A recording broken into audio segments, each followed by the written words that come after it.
Hello and welcome to the Panel by Panel podcast. If you're new around here, this is your first time checking us out, then be sure to hit subscribe and follow us across all of our social media platforms. But I'll give you a brief description of what this podcast is, first of all. Every episode we take a thing from the world of comic books, usually comic books themselves, and I do my best to explain it to my friend Aaron, who doesn't have too much experience with that thing that we are doing, before the episode, so you get his initial reaction to it. Usually, like I said, we do cover comic books, but as kind of a start of a new season for us after doing 10 episodes on comics, we thought we'd do a couple different things before returning to comics. So you may have noticed that our last episode was on the Batman animated series, where I got Aaron to watch an episode of that for the first time. Well, when we did a Spider-Man episode, that was a while ago, we did Kraven's Last Hunt. You can check that episode out right now. We spoke about how there is a script online for James Cameron's proposed Spider-Man movie from the 90s. So I thought it'd be fun to do that. It's quite a long script, so we had to split it into 2 episodes, and they are very wordy episodes. You can check the script out online for yourself. I'll leave a link to that in the description if you just want to read through it that way, or follow along, or whatever you want to do. But yeah, I hope you enjoy it. It is a weird script, and yeah, we are going to be returning to comic books after this this 2-parter on James Cameron's Spider-Man. So without further ado, here it is.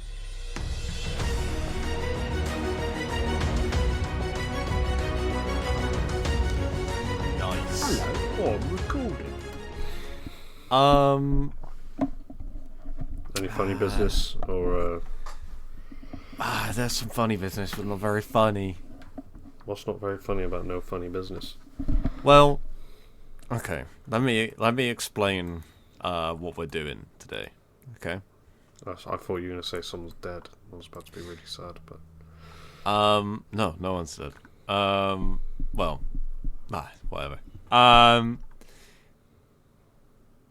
I obviously I said for the last episode that I planned on doing another non-comic book one, because that was the plan originally, was to start off this little kind of second season in a way with a non-comic book one, and then obviously the Kevin Conroy thing happened, so I wanted to do Batman the Animated Series. Mm-hmm. So we're doing 2 non-comic book ones instead. 2 in 1. We will get back to doing comics, but you know, there was some fun stuff that I wanted to fit in, so it felt like a good time to do it. The funny, not so funny story comes in because, as we set up about 20 minutes ago, I don't know where my Google document is with all of my notes. It seems to have deleted itself. That's not a very funny story, ain't that? Which is really annoying because it took me a long time. Are you sure it's not just hidden? Yeah, I've been through everything. It must have just not saved. The problem is, because I use my Google Documents for work and for like everything, there is a lot of documents in there, so I just didn't notice that it wasn't there until now. Yikes.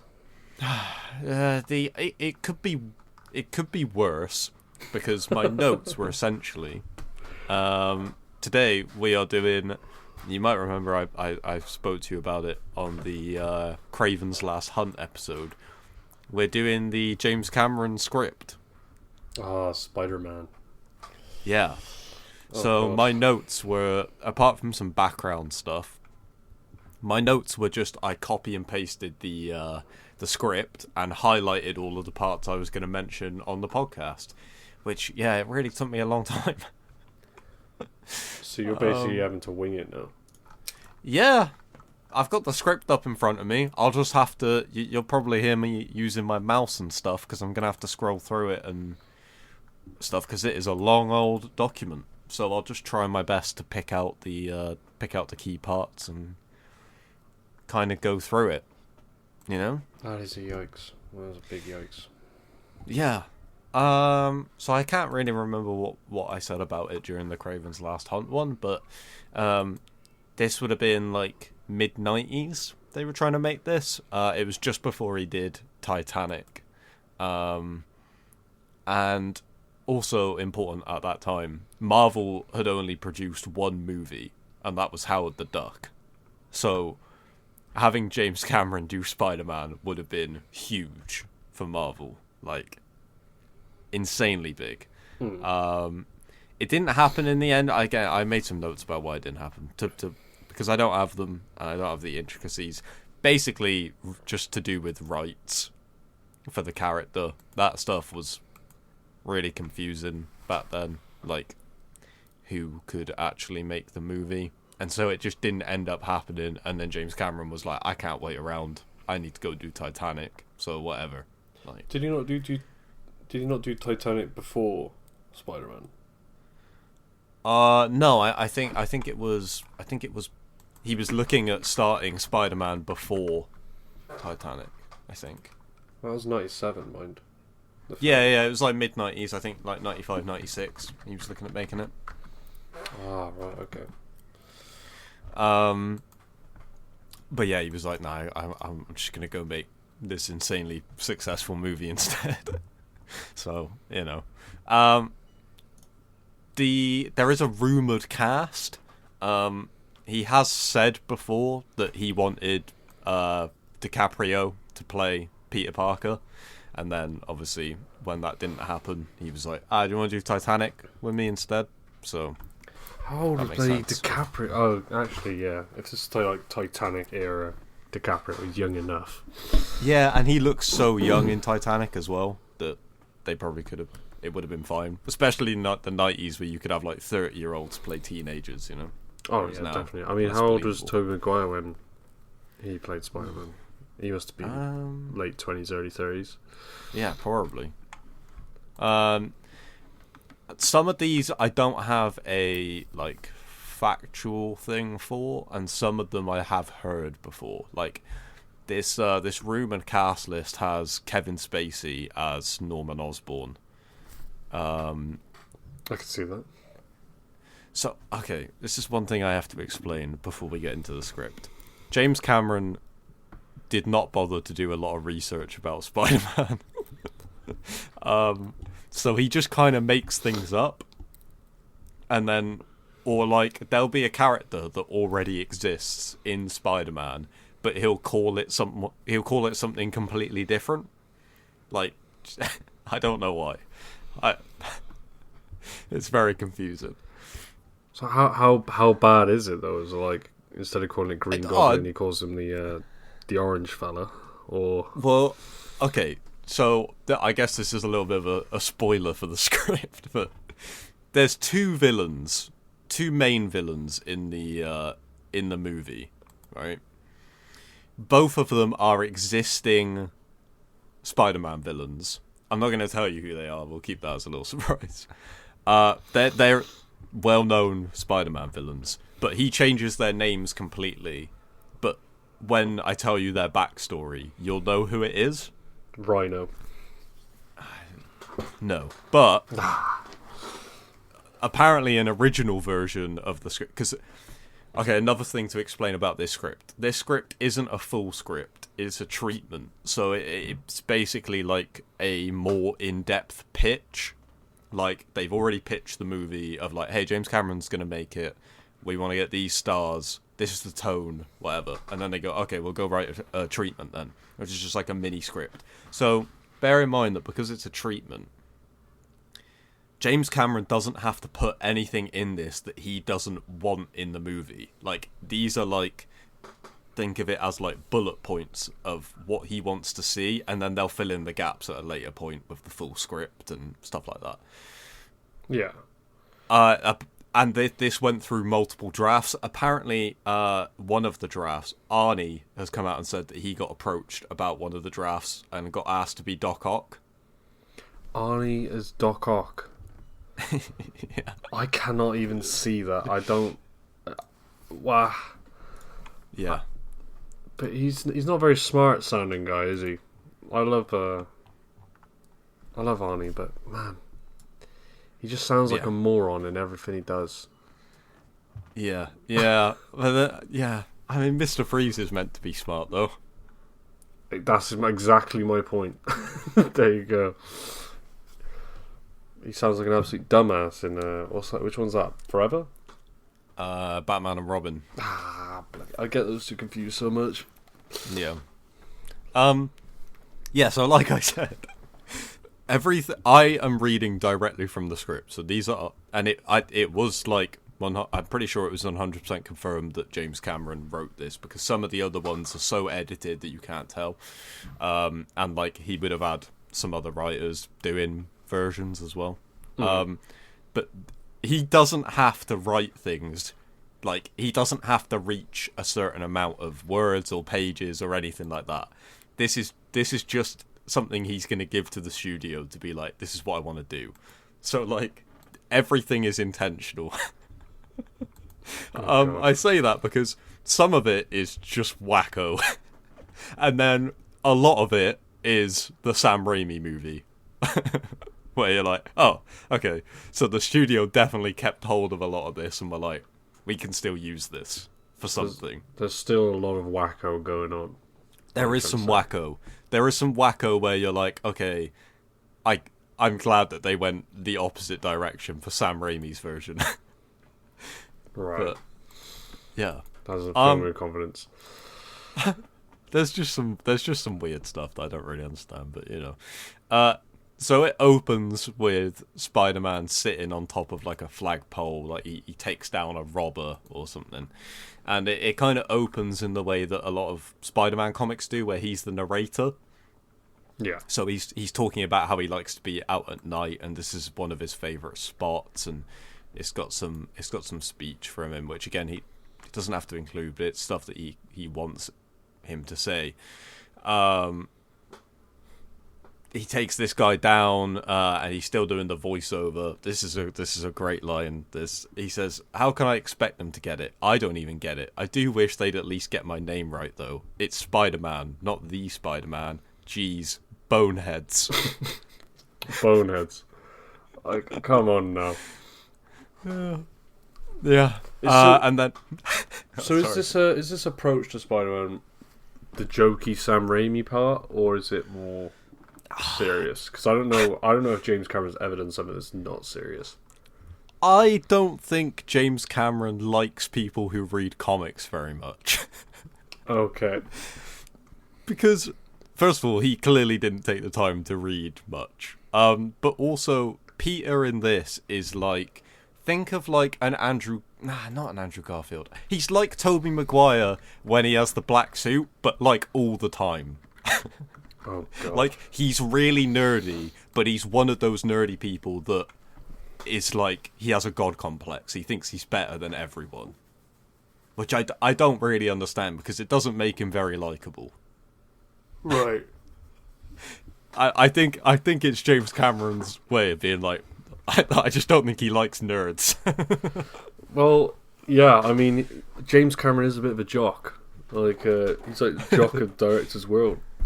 So I can get why he hates nerds, but come on now. Like, the first time, so like, yeah, you get that little scene just to introduce Peter, and then he gets woken up by Aunt May yelling his name and being like, you need to get to work, school rather.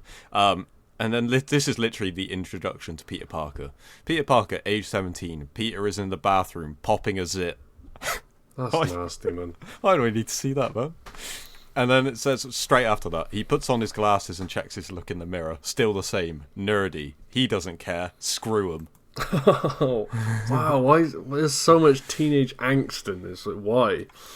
The kind of Aunt May and Uncle Ben dynamic is pretty much the same. Like it says, Aunt May is thin and fusses over Peter too much.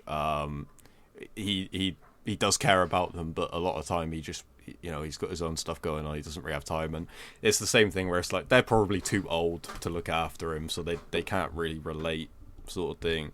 His parents were killed in a plane crash when he was 6. Okay. He doesn't live in Queens. Where does he live instead? He lives in Forest Hills. I'm not sure why. Peter is a bright kid. He doesn't have many friends. He is ostracized for his interest in science. Our MTV culture frowns on people who think too much. Wow, okay. Intellectual curiosity is decidedly unhip. Who cares about where the universe came from or how the Greeks hammered Troy? Did you hear the new Pearl Jam album? Wow, that fucking ages this. Yikes. And then, yeah, it says Peter is defiant. He thinks they are the real losers. They'll be flipping burgers whilst he's discovering the cure to cancer. Like, so he just thinks he's better. Why? Which so it's like the complete is really weird. Yeah. opposite of actual Spider-Man kind of thing. Yeah.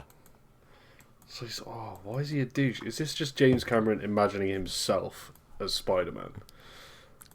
It says sports, forget it. Bunch of jock boneheads crashing into each other. He likes boneheads. He likes bonets. Girls, in good theory, but how do you talk to them? Dancing? No way. He tried it once. Wow. Yeah, you weren't lying about making him unlikable either. Like, wow. It says, Peter is a virgin and apt to remain that way for a while. He's your basic, sexually pent-up adolescent. Well, if they say it for a while, he must have lost it at some point, right? We'll come back to that later, Dave. Oh, God, man, please. It just says about, he kind of surrounds himself with other people who are kind of like outcasts. He has to team up with Mary Jane in a science project. So Mary Jane in this is like, she still has the thing where like her parents and her boyfriend treat her badly, but she's kind of like, I can't think of like a character who she's similar to, but she's like the stereotype of she's actually really clever and smart, but she kind of plays that down to be popular. Like she could be really, really good, but she's kind of more focused with being popular and stuff like that. Right, yeah, I get it. So her parents say they'll buy her a car or something if she does well, so that's why she teams up with Peter, and like all of her friends are kind of like laughing and stuff at him. It just says Peter, of course, knows he has no hope. Mary Jane is going out with one of the school's top studs, Nathan McCreary, aka Flash. Like, why isn't he called Flash Thompson? Because Nick McCreary? Nathan McCreary. Nathan McCreary. I guess it sounds cool. You want to know how cool Nathan McCreary is? Oh yeah, go Nathan is a top athlete, playing on the senior football team and head of the gymnastic team. He is also a tennis snob and drives a Porsche. Wow, yeah, that goes hand in hand, to be fair. Porsche and tennis. Yeah. But why... Has he made any character likeable yet? I don't think he has, right? I don't know if there is a likeable character, no. Oh, in the entire thing? I'm going to take it as a no at the moment. And hopefully we get to one, but... Yeah, maybe. I can't really remember exactly what Peter's, like, character arc is. I know Mary Jane's is, and then, like, you can see it coming where, like, she starts to care less about being popular and more about being the best version of her, and then, like, that makes sense. So I guess she kind of has a redemption arc, but I don't know. It just says about how Mary Jane is like she is in the movies. She's just like the girl that all the people at school want, and Flash just kind of like dismisses Peter all the time and is like a typical bully. Some of Flash's friends like absolutely rip into him whilst he's like chatting to Mary Jane, so he's like a little bit sad. And then this is when we get to the Sam Raimi bit where they go to the is it like a science facility? I guess I can't remember. With the spiders. Oh yeah, that's Oscorp, isn't it? They literally visit Oscorp. Yeah, so they're in this. They're just touring a genetics lab. There is no Oscorp in this, by the way. There's no Norman Osborn either. Okay. Confusion, but yeah, all right. Hopefully it makes sense. This is one of the changes that this version has. As the tour moves through the lab complex, they are able to get a glimpse of the restricted area where some of the advanced research is done. Through sealed glass doors, the professor shows them video monitors which show the images of bio-isolation flasks where genetic experiments are done on fruit flies. Right. He says they are using synthesized transfer RNA to recode the genome of the fruit fly, transferring genetic information from one species of fly to another. So they've got these like genetically changed fruit flies, and Peter notices that one of them's gone, and then we see that one of them is caught in a spider's web. So this instead of it being like a genetically modified spider, it's it's instead a normal spider eating a genetically modified fly and then biting someone. Now, don't get me wrong. I've always wondered what exactly are they trying to accomplish with the spiders, but I don't know what the point of a genetically influenced fly is either. Well, I've got nothing with flies actually. With spiders though, silk. That's true. Yeah. Oh yeah, because they make webs the super strong webbing. Yeah, that actually has reasoning. Whereas fruit flies, I mean, no. Yeah, I mean they might help. No, I got nothing. You pretty much get like the same structure scene that you get when they encounter the spider. You know, like when he's taking pictures of everyone, and then he takes a photo of Mary Jane, and then it jumps onto his hand, that kind of thing. Right. So he gets bit. He gets home, and he's like his hand's gone all swollen, and he runs upstairs. And then this is where I'm like, again, every word that he's chosen is intentional to get across what is happening, right? So he pulls off his clothes and staggers towards the bed, but collapses on the floor. He is racked by a convulsive tremor, like a seizure. He is plunged into a psychotropic state, an abyss of dark visions which yawns beneath him. Wow. Okay, so he falls into the maelstrom, barraged by hallucinatory manifestations. So they do the Get Out approach. Yeah, I guess so. It goes like real intense. Disturbing images of webs from a POV as if crawling over them. I guess it is like a similar thing, right? A David Lynch bio-horror montage of Spider-World. Oh, wow. That does not sound good. Like, I don't hate David Lynch, but in a Spider-Man film, I don't know. Yeah, he wakes up from the nightmare, just in his underwear, hanging above like a really high up tower. So he gets back to his house. Okay. That just sounds like did they take some of his ideas and then use them really dumbly, like that with the black Spider-Man suit? Yeah, maybe. They might have kept some of it. He goes back to his house. He goes to a dark corner and huddles there, shaking. His teeth are chattering. And then he sees a spider, like, descending from the window. And it says, to Peter, it is like a heavenly vision, the tiny figure filling his entire consciousness in some sort of hallucinatory magnification. It says about how he sees it as like a divine messenger. What? What is he on? Peter look. Okay, all right. This is another part where it goes weird. Peter looks in the bathroom mirror. He looks normal. He looks at his hands. They've stopped shaking. It appears to be over, whatever it was. He rubs his wrists. The insides of his wrists start to hurt, but he doesn't know why. He notices suddenly that he can see perfectly. He doesn't need his glasses. He throws them across the room. Wow, the poison has cured his eyesight. Peter goes to bed, exhausted by the ordeal. He gets the spider dream again. Again, just weird imagery of spiders.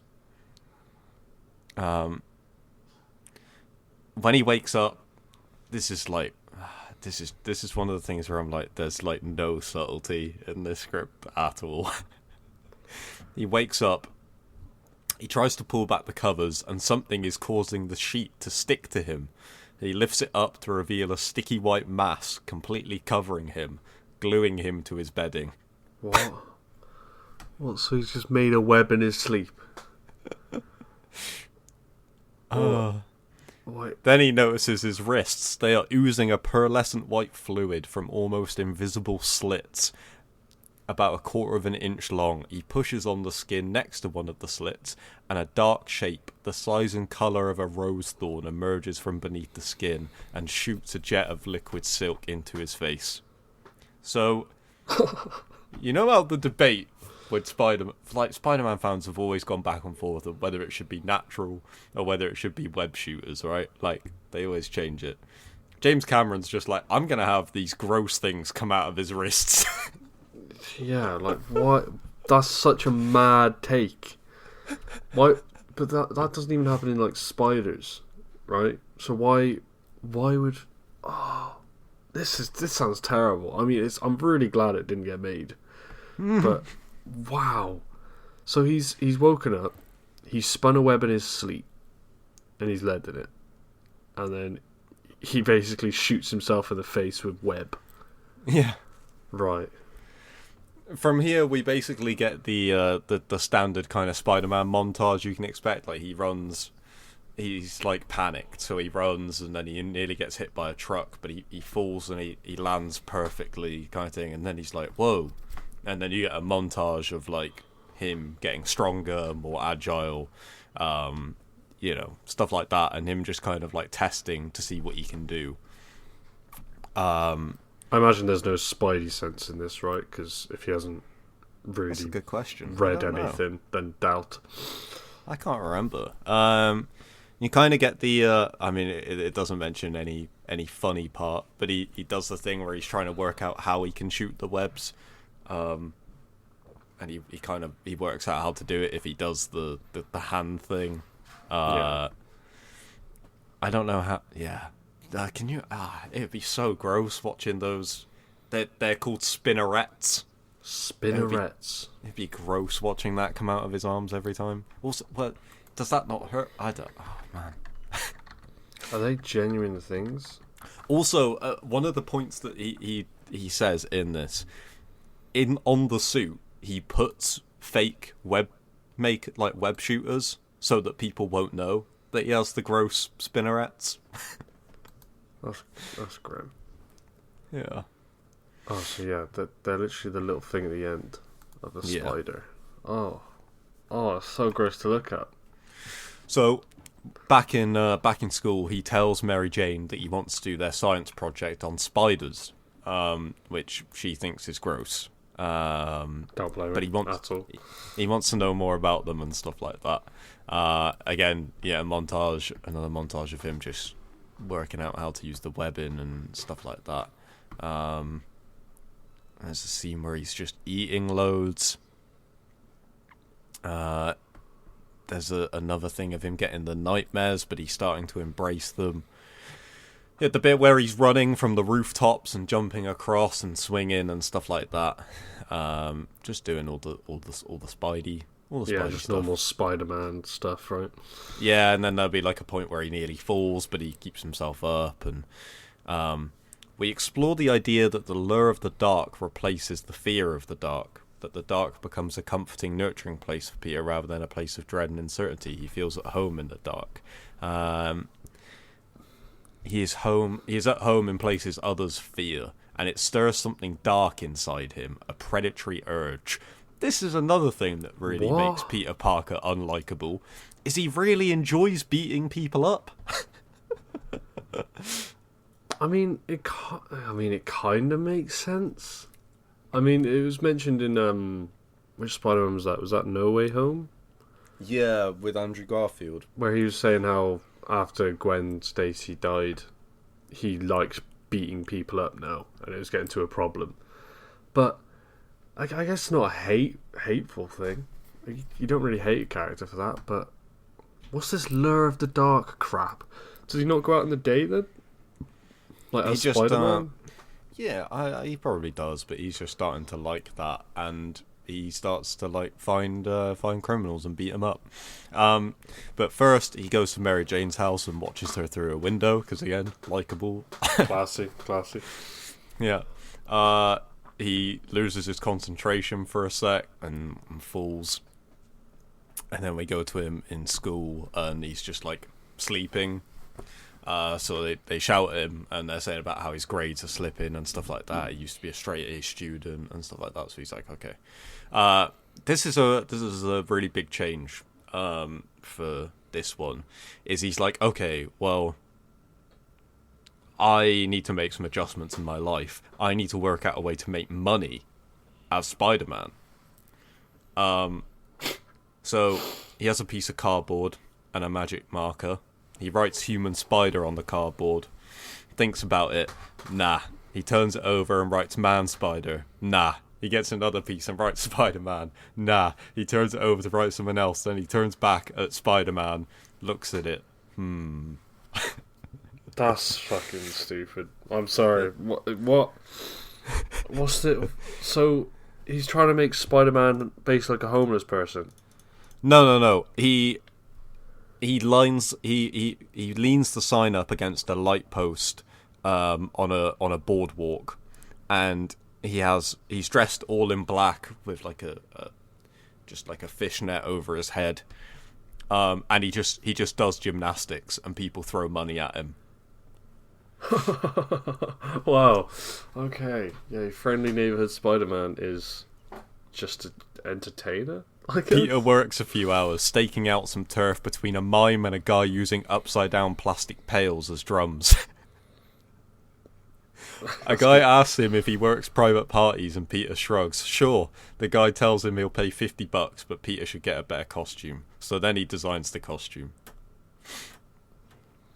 Is there anything interesting about the costume? Not really. Pretty much the same, as you can imagine.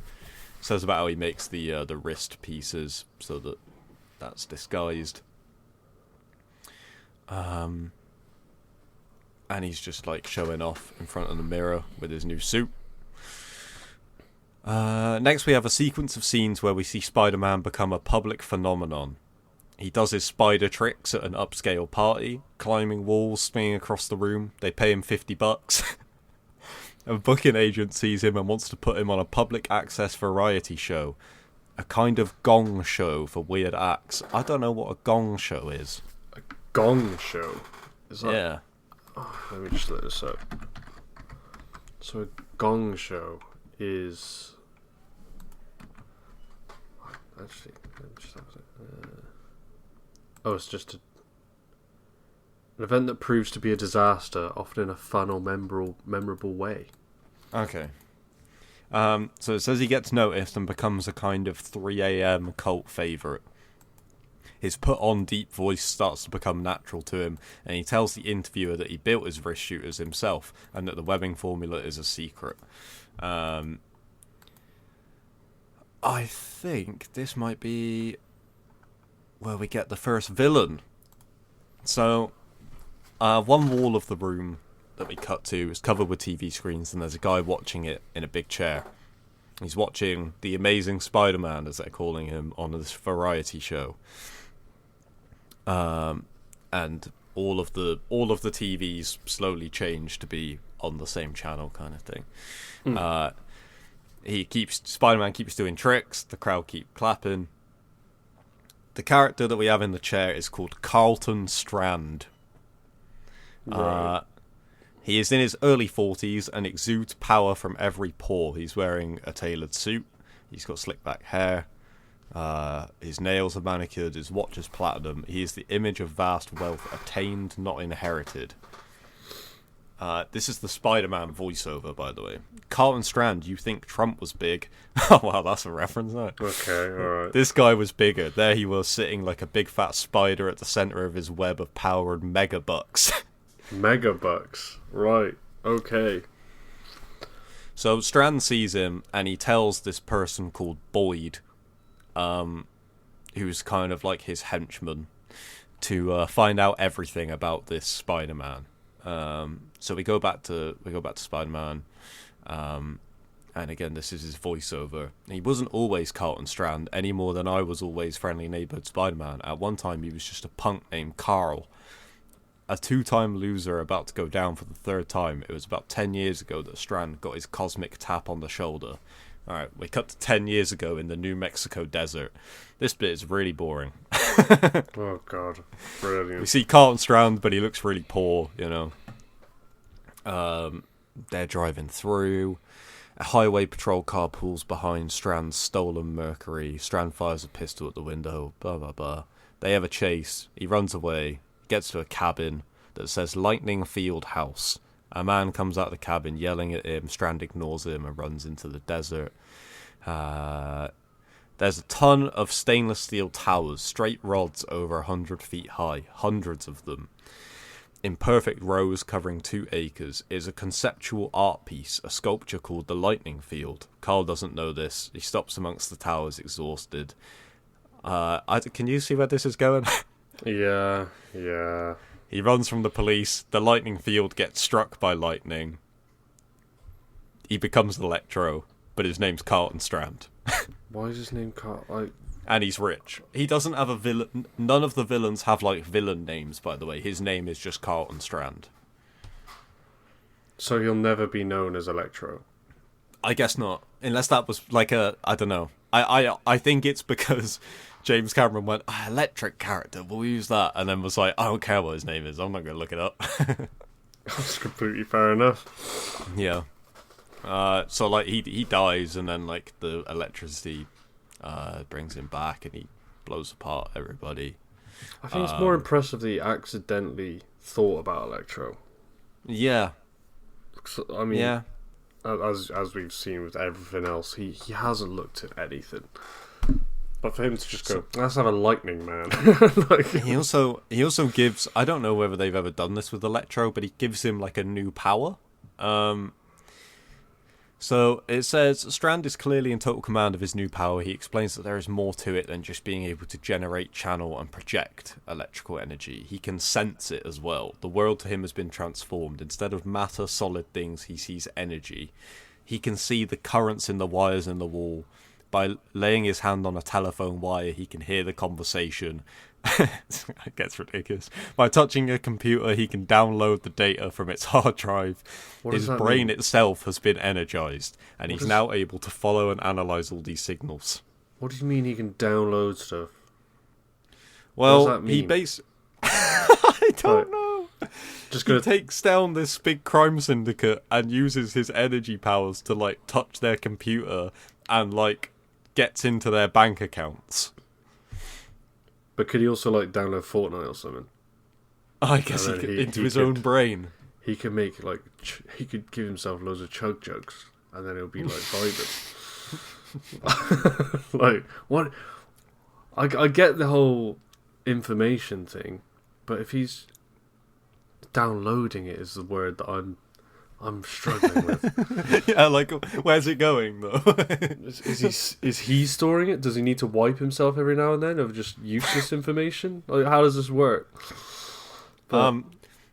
We go back to Strand in modern day. Strand has a girlfriend called Cordelia, who's like incredibly attractive, and he kind of uses her to like tempt people and stuff like that. But also, he can't kiss her because every time he does, she gets electrocuted. And she wears like a rubber wetsuit so that he can still touch her. Right.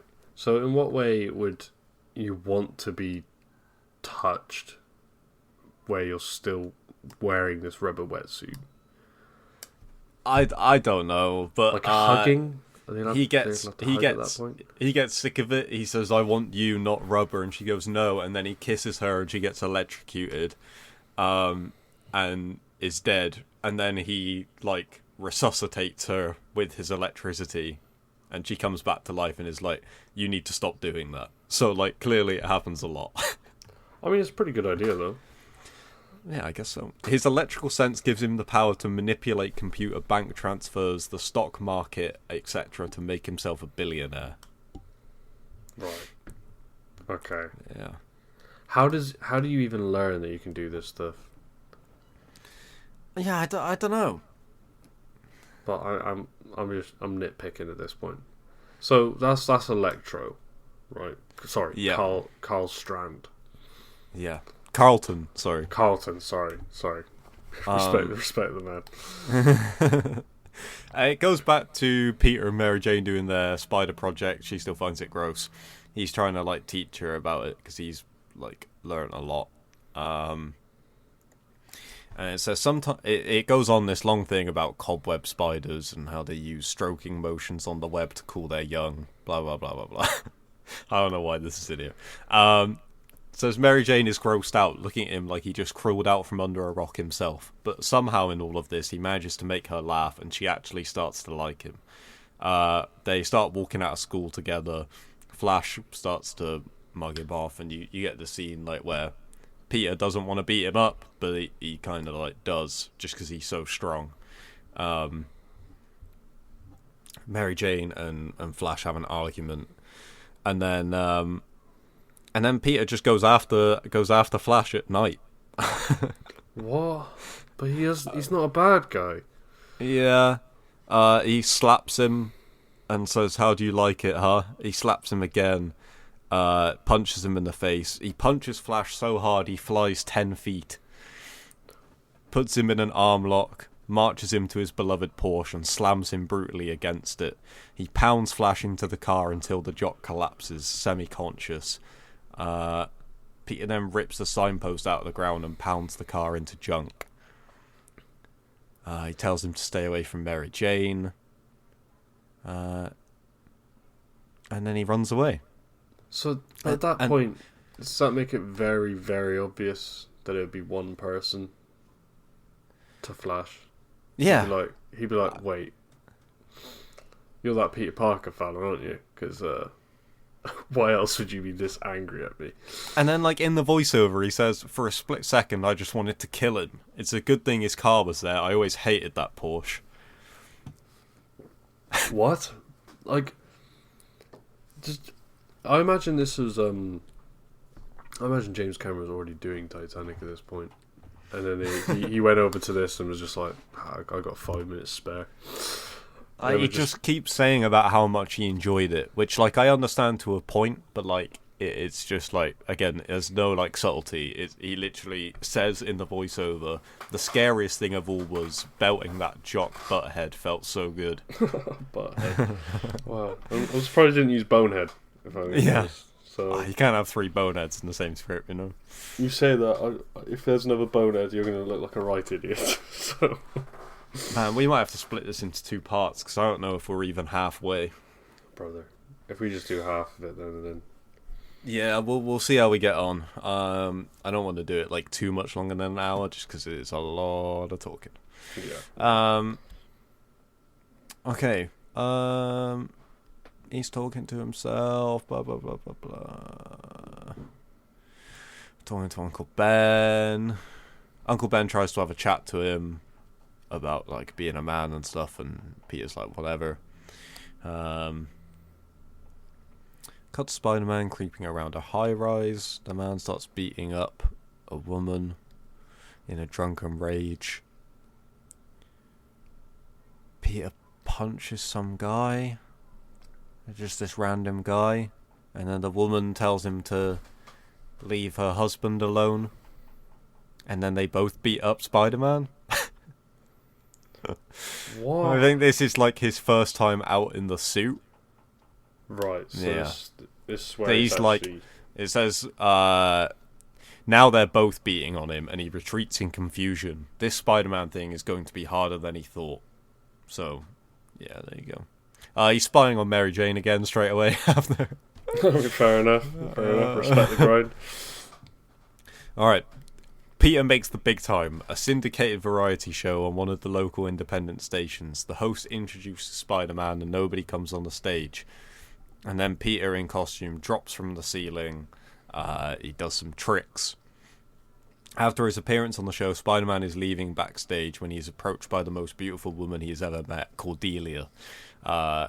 She gives him a note that says there are others like you and an address and time if he wants to learn more. He goes to do that. He goes to leave the studio, and then someone grabs him, and it's Boyd, the henchman. And he beats him up. This bit's... Hang on, I'll read this again. I am not making any of this up. This is exactly what it says. Suddenly a hand grabs him and spins him around. He confronts a solidly built guy in a trench coat, a hat pulled down to shadow his mean eyes. Boyd. His hands are huge. Peter tries to shrug off the grip and is surprised that he can't. He punches Boyd in the stomach, but his fist sinks in up to the elbow. He pulls his hand out and sees that it is covered with sand. Huh? Enter Sandman. That's what it says. Wow. So Sandman and Electro team together. Why? Why has he chosen those two? I don't know. I mean, fair play, but why? Yeah. Him and Boyd kind of have a fight, but Boyd just kind of slaps him around a lot. And now he's confused because he's like, wait, there are other people that have powers and stuff. And he goes and finds his clothes and stuff and just leaves. The next day, Peter learns that making money as Spider-Man is harder than he thought. The TV shows can't pay him in cash, so he has the sleazy booking agent cash the checks for him. Peter gets his Uncle Ben to drive him to the booking agent's building under some pretense. He goes in alone and changes into his costume in a restroom, and then goes to collect the money. But when he does this time, the guy is broke and out of business. I don't really understand how this works, but yeah, the guy is just like, I can't cash your checks anymore because I'm all out of money. Sorry. So he has no way of getting paid by the TV shows anymore. Right. And the guy's like, well, why don't you just take off your stupid mask and then, like, you know, you'd actually be able to get paid. And obviously it's just talking about how he can't do that and stuff like that. He encounters a robbery in progress on the same floor as the sleazy cash checker guy. The thief is wearing a ski mask. He does a double take at Peter. Two masked guys staring at each other. Peter notices the thief has a tattoo of a cobra on his hand. The thief runs past him and down the stairs. A security guard runs up, a fat guy who has no chance of catching this criminal. He recognises the Spider-Man costume and tells Peter to go get the guy because he can't. Peter, dejected and pissed off, shrugs. It's not my job, he says. And then, you know, this is literally the same as the Sam Raimi movie, right? Like, the guy then shoots Uncle Ben. He's got the tattoo, so Peter knows how to look for him. Same exact thing where it's like, Peter just sees a small crowd of people gathered around him and goes over and then realizes it's Uncle Ben. Like, it is like note for note the exact same. I do like that it says it's a random crime, senseless and hard to solve, but Peter knows he can find his uncle's killer because of the tattoo. Because I really like seeing that, because I hated it in Spider-Man 3 where they were like, no, it was the Sandman. Oh, it was so dumb. Like, the way they finished it on... Is it the end of Spider-Man 1 where he actually finally gets him? He gets him pretty soon after that happens. They go to that warehouse and he like backs him up and he trips on something and falls through the window. Yeah. And well, in this it takes a different direction. He tracks the guy down to the warehouse, and the killer's like, hey, it's you again. Without warning, the guy grabs a gun and shoots at Peter, who reacts without thinking, actually dodging the bullet. So I guess I guess that's kind of hinting at Spider-Sense, but it never specifically mentions Spider-Sense. Yeah. He starts beating this guy up. He slams him against the wall, wanting to pound the life out of him. He hauls back his fist to smash the guy's face in, and he sees the cobra tattoo on the back of his hand. So you get a little flashback, which it happened like 5 minutes ago. I don't know, whatever. Peter realizes that he's got the right guy. Even if he had stopped him, his uncle would still be alive. This is the I like this, but he didn't use it. The power, the speed, the strength to do it all of it's all his now. But he didn't use it responsibly. The crushing weight of the responsibility that goes with power suddenly descends on him. This is another thing where I'm like, James Cameron hasn't read a Spider-Man comic because he would know that he could just put with great power comes great responsibility. But he's like, wow, wouldn't it be a cool dynamic if Spider-Man had all this power but he doesn't use it responsibly? It's like, it already exists, James Cameron. You just gotta read any comic. Just read one Spider-Man comic and you'll know. All right. So Spider-Man, the police come after them. After he beats this guy up. I'm just seeing where this fight goes. Cut to two cops driving through the park. Spider-Man drops down in their headlights with the killer over his shoulder. He slams the guy, bound in webbing, onto the hood of their car and tells him he's the killer of Ben Parker and that he needs some justice to be done. But the cops aren't about to take the word of some wacko in tights. They tell Peter to take off the mask, and they put handcuffs on him and start to take him in, but Peter tries to get out of it, breaks the handcuffs and chucks the cops away, and they're like, wow. Then we get J. Jonah Jameson, but in this forward-thinking Mr. James Cameron, he is the host of a local TV station instead of a newspaper, because we're living in the future. Yes, of course. Newspapers are dead to us now. And, you know, he hears about the story of the two cops getting beaten up by a mysterious character known as the Spider-Man, and that's like where that whole begins, and he starts going after the Spider-Man. But then after this whole thing with the police where they were like, we're not going to listen to you because we don't have any proof, Spider-Man stops like beating people up that he doesn't like and starts actually just going after criminals and helping to stop little crimes and stuff. So now he actually becomes Spider-Man. Yeah, but he's still like this, right? Spider-Man becomes a one-man anti-crime wave, which you're like, okay, cool. He goes after crooks so single-mindedly and viciously that we fear for him, for what he is becoming. Like, what? Why? He seems to feed on it and is going a little nuts. Right. He makes enemies of virtually everybody, except for a few grateful victims or near victims. Maybe it was all those years of being the helpless geek kicked around by the schoolyard bullies, with no one to protect him. No father, no older brother. Now he wants to be the big, strong older brother to the world and fix it all. Yeah. You know what I mean? Yeah. It's just like, why? Why do you need to add it? I would love to say that it's to set up the, like, you know, like black suit thing, but it isn't. No, that's the problem. That doesn't happen in this. Otherwise, you'd be like, okay, yeah. But now Spider-Man is officially a wanted criminal, and Peter has crossed the line with the realization that justice is something that exists only in the mind, not in a uniform or a badge or any symbol which our society sets up to represent it. And now, as a felon, he can't make any more public appearances for money, so he's broke.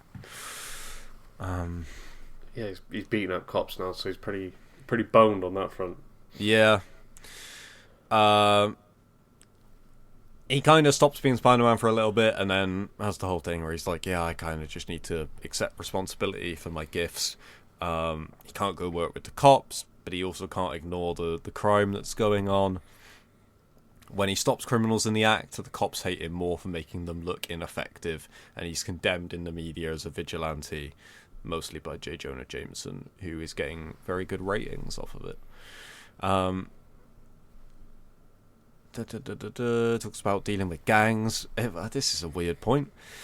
And incidentally, he still has to deal with the actual bad guys themselves who want him dead. He's hurting their business. He's got them looking over their shoulders. All the gangs in the city and the mob, the crack dealers and the Colombians.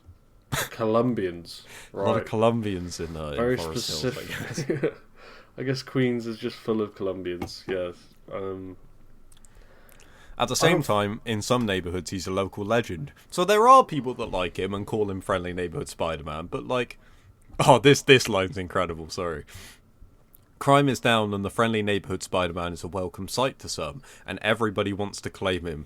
Black kids think he's black, white kids white, Hispanic kids, etc. Okay. I'm really sorry I have to read this line, but this is a direct speech part from the script, followed by a bit of extra explanation from James Cameron that I don't think is needed. It doesn't say who says this, by the way. Okay. Spidey Man ain't no white dude. He too down. What I'm saying? You see his moves. He's definitely a brother.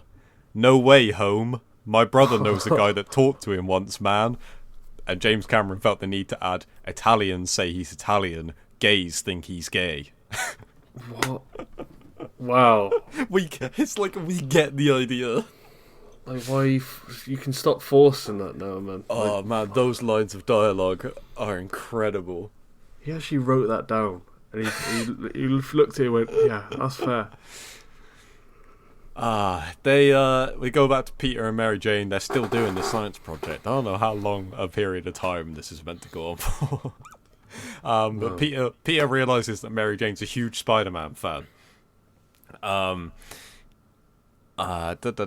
Peter wants to tell her, obviously, but he can't because he's a wanted criminal.